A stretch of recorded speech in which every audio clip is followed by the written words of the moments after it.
Donc, l'hexagramme 43, l'hexagramme du Yi King, donc c'est 43, se montrer résolu. Alors, cet hexagramme, parfois, il peut aussi s'appeler la percée. Ça dépend des traductions, en fait. En tout cas, c'est lui qui va parler surtout de décision, de résolution, d'expression claire. Et aussi, cet hexagramme, il va parler d'un danger, ne pas confondre en fait, la fermeté et la brutalité. Faire attention de pas, ouais, dire ou faire les choses trop brutalement. Donc c'est pas un hexagramme qui va te dire, «Vas-y fonce», mais lui aussi va te dire, «Ce qui s'est accumulé doit maintenant être résolu. Ce qui a été, doit être dit.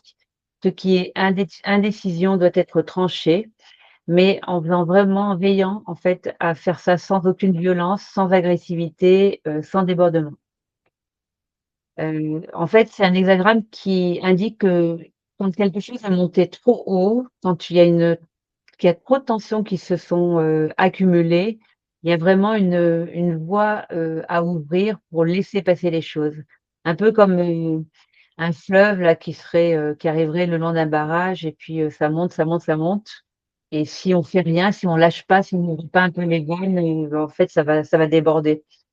Donc c'est vraiment un hexagramme qui te dit en fait, vraiment tu dois agir, mais pas n'importe comment parce que si tu agis n'importe comment, ça va casser et si tu ouvres les bonnes vannes, si tu ouvres au bon endroit et bien là, l'énergie va pouvoir, circuler, correctement et dans le bon sens, en fait.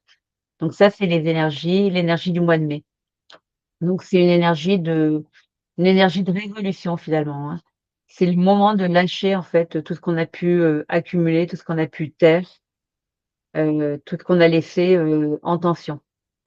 C'est le moment de se montrer résolu, comme le nom de l'hexagramme, mais ça ne veut pas dire devenir dur non plus.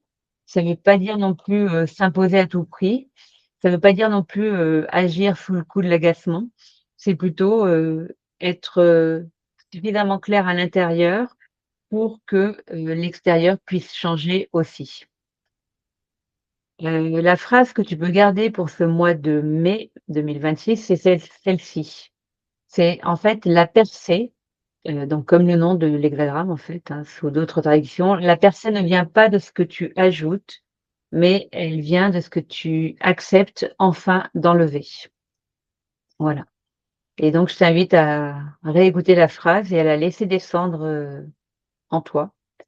La percée ne vient pas de ce que j'ajoute, mais elle vient de ce que j'accepte d'enlever.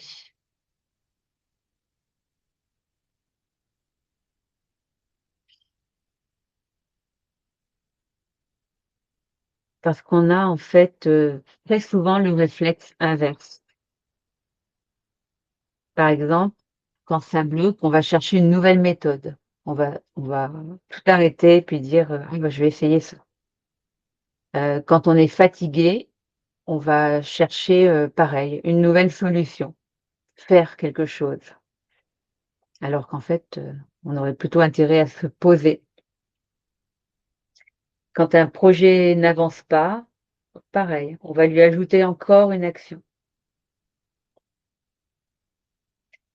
Et pour les maisons, quand on a l'impression que notre maison est lourde, ben, on va lui ajouter, plus d'objets, on va lui rajouter des rituels, on va lui rajouter des protections, des corrections et souvent, vraiment, ce qui est demandé, ce que le lieu, nous demande et plus particulièrement ce mois de mai, c'est vraiment de libérer, en fait, de clarifier, de trancher. On arrête de maintenir ce qui n'a plus lieu d'être. Se montrer résolu, on passe de la surdité à la perception, puis à l'épiphanie.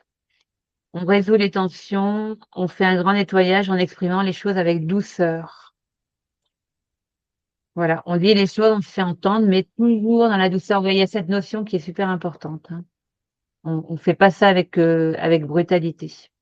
Donc ça, c'était l'hexagramme, 43.